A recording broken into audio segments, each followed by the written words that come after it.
Som teste.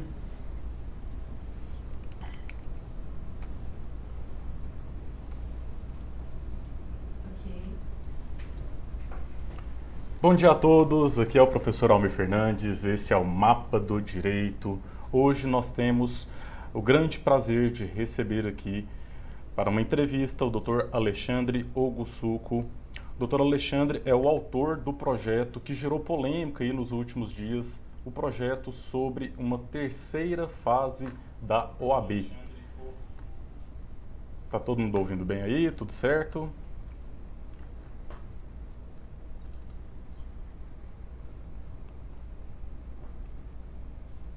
O Dr. Alexandre, ele é conselheiro federal pela OAB de São Paulo e presidente da Comissão Nacional de Defesa das Prerrogativas e Valorização da Advocacia. Hoje ele está batendo um papo aqui com os estudantes de Direito que estão aí se preparando para o exame da ordem. Dr. Alexandre, é um prazer recebê-lo aqui. Um ótimo dia para o senhor.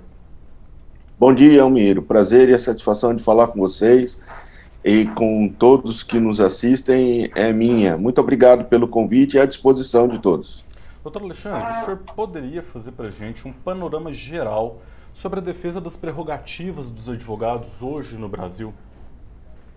Pois bem, a Ordem dos Advogados do Brasil, ao longo dos anos, ela vem se estruturando cada vez mais para disponibilizar aos advogados instrumentos de defesa das prerrogativas profissionais, não é?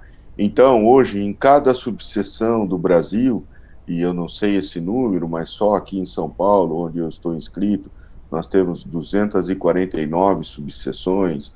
Minas Gerais tem um número também muito próximo disso, de subseções, e Rio de Janeiro, e assim por diante, né? Em cada subseção já há uma comissão de defesa das prerrogativas da advocacia. O Conselho Federal foi além. Né? Além das comissões, o Conselho Federal, no ano de 2013, criou a Procuradoria Nacional de Prerrogativas, que é um órgão absolutamente profissional, com advogados e advogadas contratados pela instituição para ajuizar as ações nas defesas das prerrogativas. Antes disso, nós tínhamos um movimento voluntário de advogados que se apresentavam à ordem e eles ali recebiam uma procuração e, sem nada receber por isso, realizava a defesa da advocacia.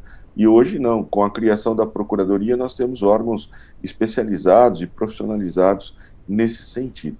Então, a ordem, ela tem cada vez mais se estruturado para a defesa das prerrogativas profissionais. Mas, para que essa defesa das prerrogativas profissionais seja tão efetiva como quer a advocacia tem que participar desta defesa. Porque o advogado, a advogada ofendida é parte deste processo. Não são pessoas alheias, como se pode imaginar ou como se quer crer, ao movimento de defesa. Não é? Porque a grande maioria das ofensas se resolvem por processos que se assemelham à estrutura penal. Processos que dependem, para a correção das violações, prova da materialidade e indícios de autoria, né? E para isso, os advogados, as advogadas, elas têm que trabalhar com a ordem, né, a defesa dessas prerrogativas profissionais. Esta conjunção de ações entre a advocacia e a ordem é que pode tornar, no futuro, uma advocacia mais valorizada. E para tudo isso, por tudo isso, nós acreditamos que as advogadas e os advogados devem cada vez mais estar preparados em realizar a sua defesa, a defesa das suas prerrogativas profissionais. Nós somos contratados para defender os interesses de terceiros. São aqueles que nos outorgam procuração, são aqueles que contratam os nossos serviços. Mas eu não consigo defender os interesses de terceiros se eu não conseguir defender os meus próprios interesses, aquilo que nós chamamos de direitos e prerrogativas da advocacia, né? E ao longo de toda uma jornada, porque eu estou no sistema Ordem dos Advogados do Brasil desde o ano de 1997, já passei por comissão de prerrogativa, já presidi subseção, já estive na diretoria da OAB São Paulo e agora no complexo que envolve a diretoria São Paulo, estive na CAASP, na gestão passada, e agora no Conselho Federal, como presidente da Comissão Nacional de Prerrogativa, né? Por onde quer que passamos e por onde quer que debatamos esse assunto prerrogativas, ainda a falta de conhecimento é um grande tom dado pelo sistema. Perfeito, doutor. E nos últimos dias tem circulado aí pelas redes sociais um ofício assinado pelo senhor como presidente da comissão, realizando uma proposta para o pleno do Conselho Federal da OAB da criação da terceira fase do exame da OAB, justamente para avaliar essa questão das prerrogativas, o conhecimento dos candidatos acerca das prerrogativas da advocacia, ou então a criação de um curso de complementação que esse certificado isentaria esse candidato de estar prestando essa terceira fase do exame. De onde que surgiu essa ideia da criação dessa terceira fase? Realmente existe essa necessidade? Essa ideia vem, né, porque anos atrás eu exerci a presidência da subseção de Sorocaba, era professor universitário e, por 5 anos e meio, fui coordenador do curso de Direito na Universidade de Sorocaba, onde eu resido, né? Então, você tem uma dificuldade muito grande em inserir dentro do contexto pedagógico, jurídico, questões como prerrogativas profissionais, né? A Faculdade de Direito, ela transmite conhecimentos, né, aos seus alunos para que eles possam avançar nas diversas carreiras que se lhes apresentam. A Faculdade de Direito, ela não forma advogados, ela forma bacharéis em Direito. E esse bacharel tem um leque muito grande de opções para as suas escolhas profissionais, desde as carreiras públicas, as diplomacias, e, dentre elas, a advocacia, né? Eu não posso querer que a Faculdade de Direito forme apenas advogados, porque aí teremos uma faculdade de Direito para advogados, outra para promotores, outra para juízes, outra para delegados, né? Ela forma os bacharéis. E dentro desse contexto de formar bacharéis, é muito difícil aquele debate, olha, inclua na matriz esta ou aquela disciplina, porque sempre que você coloca algo novo, você tem que retirar algo antigo, né? E o que sofre sempre são aquelas matérias básicas para o bacharel: direito penal, direito civil, processo penal, processo civil. São essas matérias que, ao longo do tempo, direito constitucional, foram sendo minoradas, foram tendo a sua carga horária de ensino reduzida para dar espaço a essas outras coisas que se querem como novidade, né? E por óbvio, por uma experiência prática, nós percebemos que as faculdades, elas não ensinam prerrogativas, ensinam um pouquinho de ética, mas prerrogativas não, e ensinam ética por quê? Porque é objeto de exame da Ordem dos Advogados do Brasil, né? E também teve lá as diretrizes que obriga, não fala diretamente em ética da advocacia, fala em ética jurídica, né? Então, essas faculdades ensinam ética. E aí, os candidatos, os bacharéis candidatos à ordem, se submetem a uma prova que tem lá questões sobre ética profissional, mas nada sobre prerrogativas da advocacia. E nós entendemos que esse tema é um tema muito caro. E aí, quando começamos a gestão na Comissão Nacional, nós viajamos a alguns estados, fizemos audiências públicas em alguns estados sobre prerrogativas. A primeira delas foi em Minas Gerais, na seccional de Minas Gerais, e ali me chamou muito a atenção a conclusão dos delegados presentes nessa audiência, de que o advogado, a advogada conhece pouco de prerrogativas, ou tem medo de tocar nesse assunto. E foi ali que foi o nascimento dessa ideia, né, de criar um curso de prerrogativas dentro da Ordem dos Advogados do Brasil. E ali nós debatíamos sobre que essa escola de prerrogativas pudesse também ter um passo a mais, que o exame de ordem passasse a exigir também conhecimentos sobre prerrogativas. E aí que, então, conversando durante esses 2 anos na gestão da comissão, nós chegamos a essa conclusão de apresentarmos essa ideia. Qual é a ideia? A ideia envolve que a ordem crie uma escola nacional de prerrogativas, né? A disponibilizar esses cursos aos interessados, aos estudantes, aos bacharéis e também aos advogados. E colocar no exame de ordem uma terceira fase, não é? Em que ela fosse alternativa, ela não é obrigatória, ela é alternativa. O bacharel que concluir o curso da ordem, e aí nós demos um avanço também, que a ordem pode fazer credenciamento com as instituições de ensino superior, né? Então, aquele bacharel que ele concluir o curso na OAB ou em instituição credenciada, fica dispensado dessa terceira fase. Ou, se na faculdade em que ele estuda, em que o estudante estuda, ele aprende prerrogativas, ele não precisa fazer o curso, ou se ele fez um bom estágio, está apto a enfrentar o desafio de uma prova, ele não precisa apresentar o certificado do curso, basta que realize a prova e, sendo aprovado, acaba realizando sua inscrição na ordem. Nós entendemos com isso que quanto mais as pessoas conhecerem prerrogativas e, sobretudo, saberem defender as suas prerrogativas, melhor será a valorização da advocacia. Perfeito, doutor. O senhor falou sobre a disciplina de ética profissional que já é cobrada na primeira fase da OAB.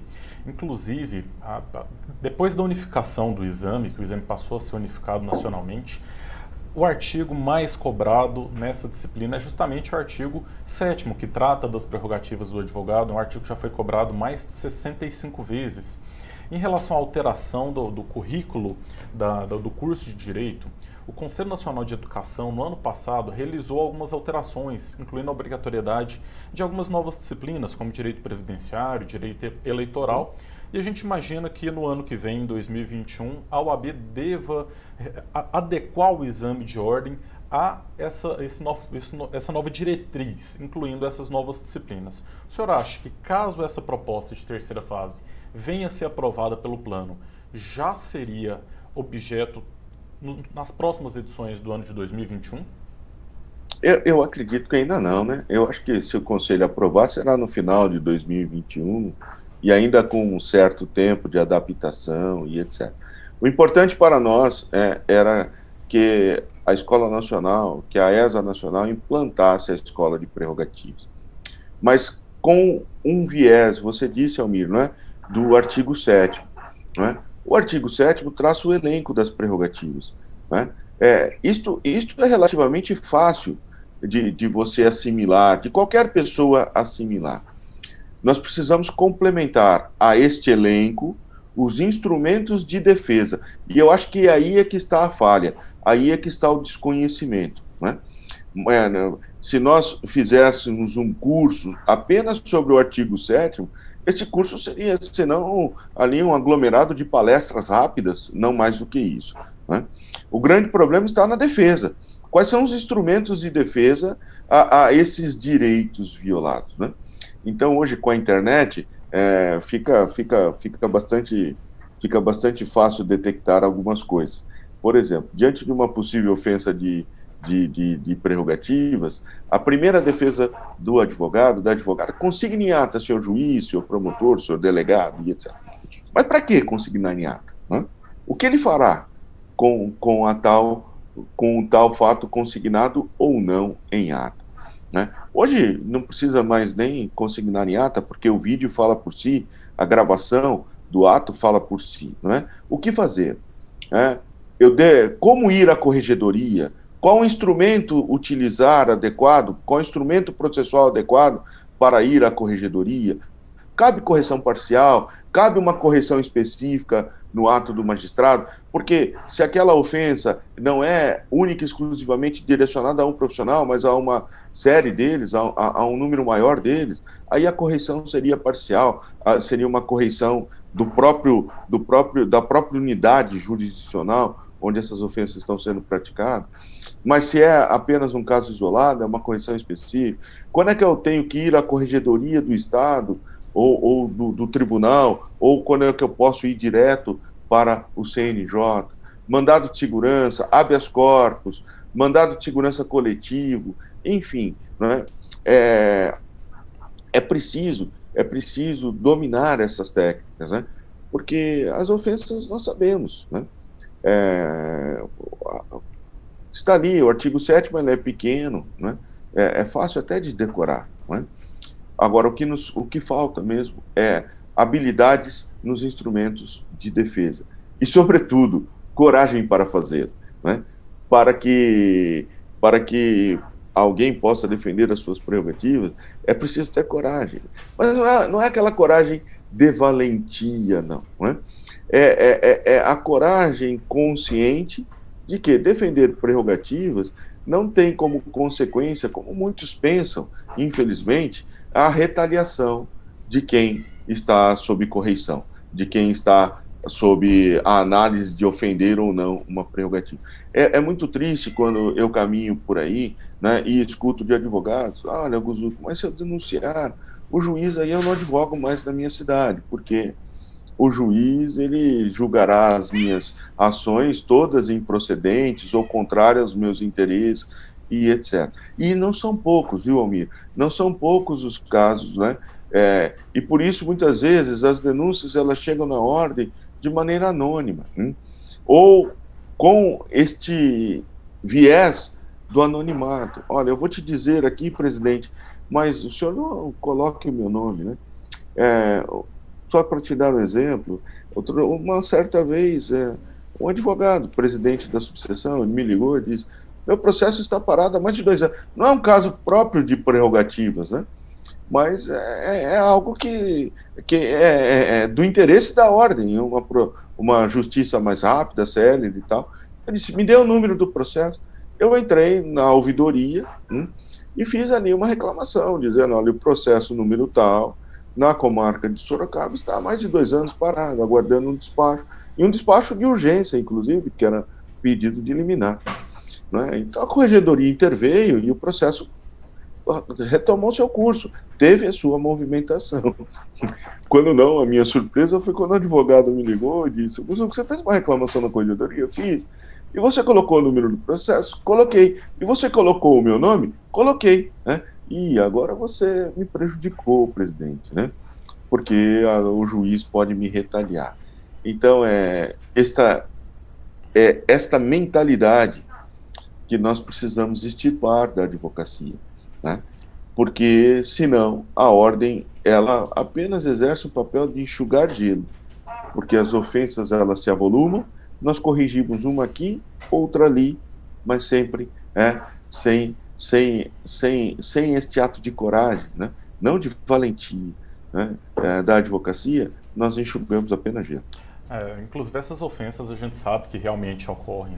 Inclusive esse ano aqui em Goiânia, eu sou de Goiânia, nós tivemos 4 advogados que perderam a vida em razão da sua atuação profissional, que é uma situação extremamente triste. E realmente eu também concordo que o advogado ele precisa ter uma ciência melhor dos instrumentos que ele possa utilizar para se defender.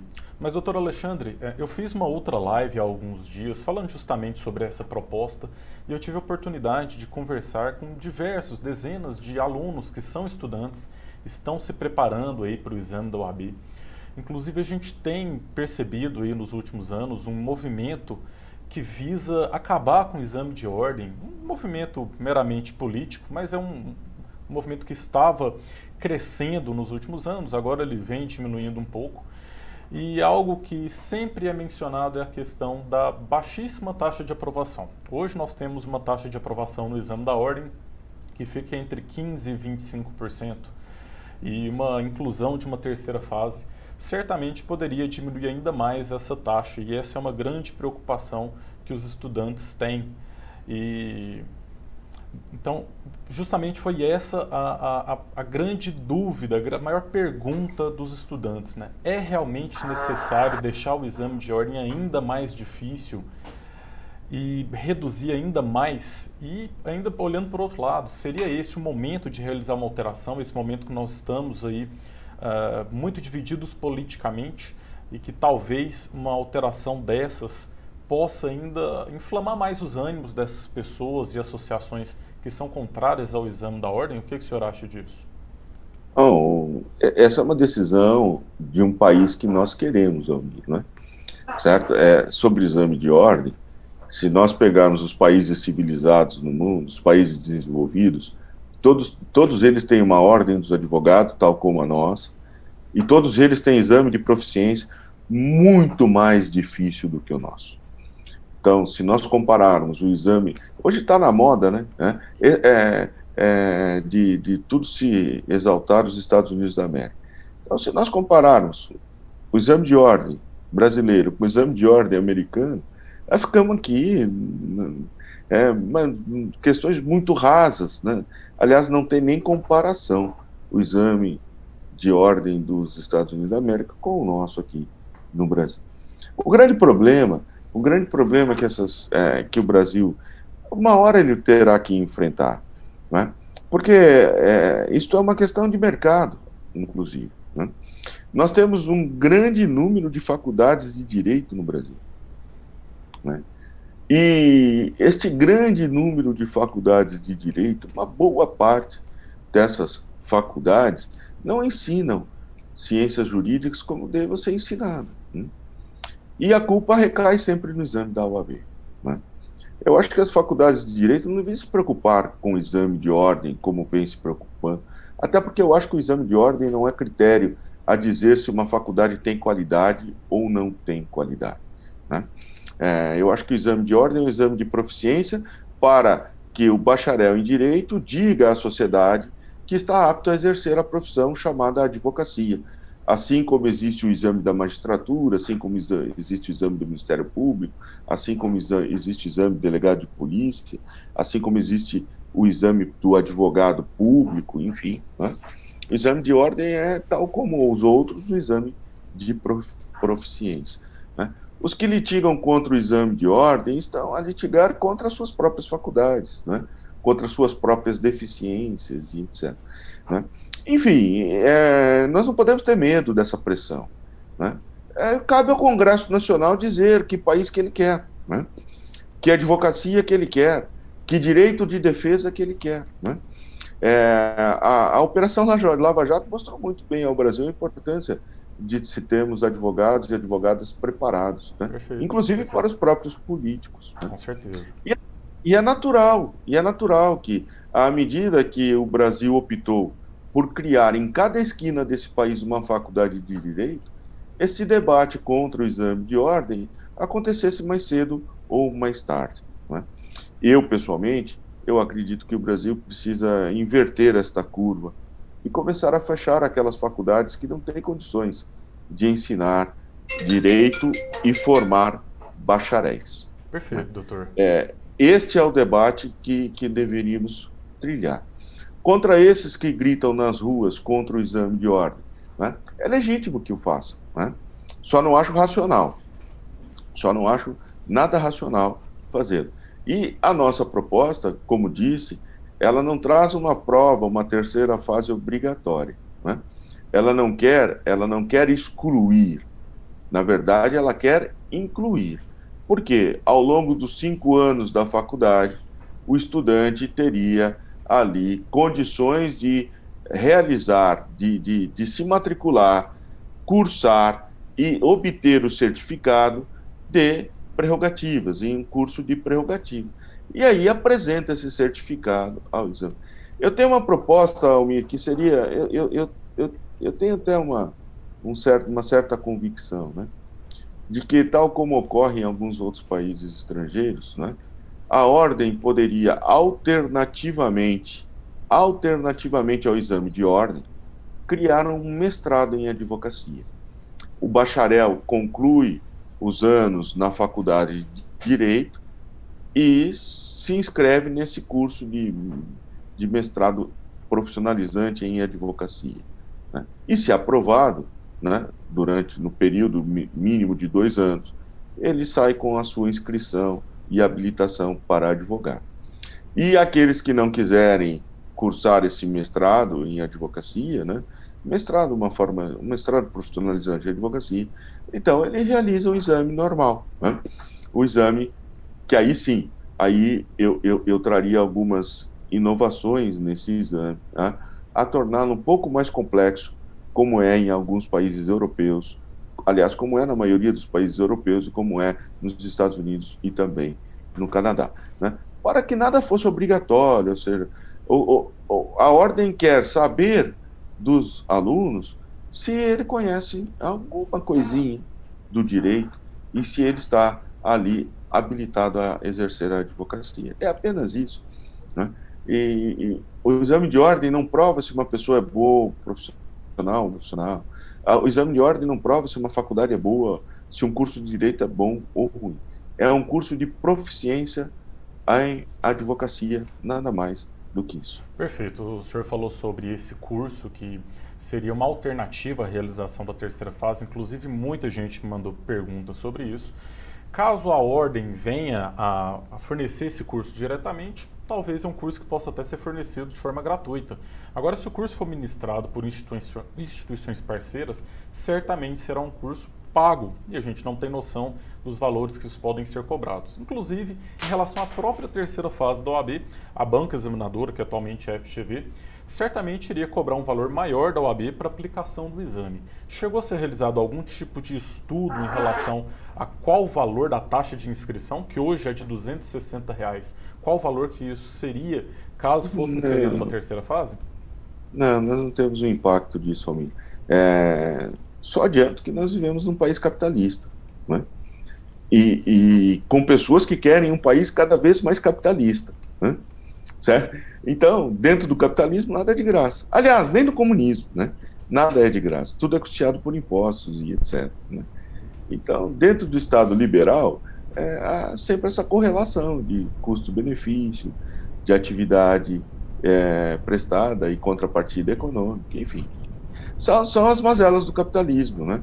Do liberalismo, e que nós vamos ter que enfrentar, né? Certo? Nós teremos que enfrentar. Tá certo, doutor. Não dá para ter os dois mundos, né? Eu querer um Estado liberal capitalista, como bradam aí os defensores do fim do exame de ordem, né? Com a gratuidade de um comunismo. Ou nós somos bem capitalistas, liberais, ou nós somos comunistas, não é mesmo? Perfeito, doutor. Só para antes da gente encerrar, uma última questão. O secretário-geral do AB e presidente da Comissão Nacional do Exame, que é o doutor Alberto Simonetti, ele se manifestou nos últimos dias garantindo, afirmando que não teremos uma terceira fase no exame da OAB. Ele chegou a participar de alguma dessas reuniões ou esse projeto ainda está num momento ainda mais preliminar? Não, a proposta é da comissão, né? Da comissão, que foi encaminhada à diretoria, e a diretoria é de analisar se pauta isso ou não. Eu gostaria muito que fosse pautado, né? Perfeito. Doutor, eu agradeço muito a sua disponibilidade em estar conversando aqui com os estudantes, estar esclarecendo essa proposta e estamos à disposição sempre que quiser explicar algum outro tipo de detalhe para os estudantes. Muito obrigado pela sua participação. Bom, eu que agradeço e quero finalizar dizendo assim, Almir, né? Conhecer o direito, os instrumentos processuais, faz do profissional cada vez melhor e cada vez mais valorizado no mercado.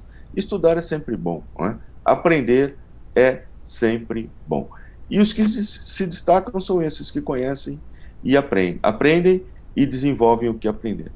Quero dizer que os maiores e melhores advogados e advogadas do Brasil são aqueles que conhecem prerrogativas e sabem defendê-las. Não se pode ser grande advogado sem conhecer e, sobretudo, defender as suas prerrogativas. Aí é uma decisão de cada bacharel, de cada pessoa que quer ingressar nesse mercado, do que ele quer ser lá na frente, né? Qual é o espelho, né, que querem ter. Então, conhecer é sempre bom, prerrogativas melhor ainda, e quanto mais se defende as prerrogativas, melhor é o valor do profissional no mercado. Muito obrigado, Almira, e estamos à disposição.